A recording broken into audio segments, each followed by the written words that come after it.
Hey everybody, welcome back to Mrs. RATTLECAN'S house. I am James and this is the week in review number 35. Mrs. RATTLECAN was very nice to me and she primed the drywall that I had placed behind the fridge area while I wasn't looking. I assembled patio furniture that was apparently designed for people with fingers the size and consistency of small spaghetti noodles, which doesn't work really well because I got big fat sausage hands.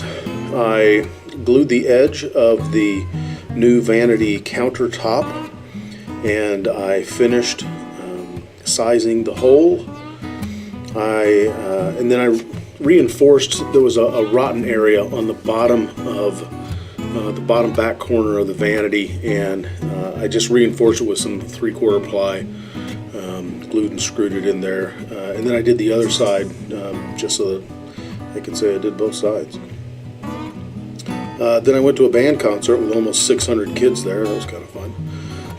Then I worked on getting the table saw set up by installing a zero clearance insert as well as a splitter system.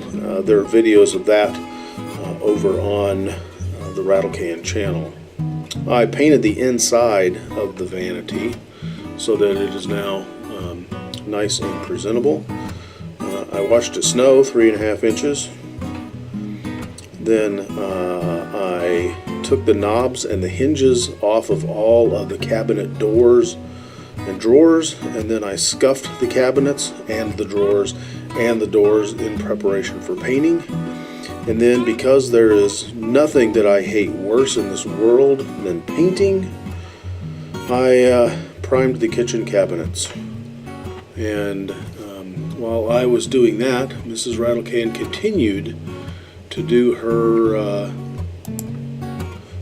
thing down there in the basement. She's got stations set up so that she can scrape, so that she can paint, and that's what she did. She scraped and painted, and I painted, and it was great, joyous fun. Anyways, this may be the record for the world's shortest week in review, because that's all we got. You guys have a great weekend. Cheers. If you enjoyed watching this episode of Mrs. RATTLECAN'S house, consider checking out this video. Be sure to subscribe to us on YouTube, and to get the latest updates on our progress, like us on Facebook. Thanks for watching. We'll see you again soon. Perhaps we should have some wine.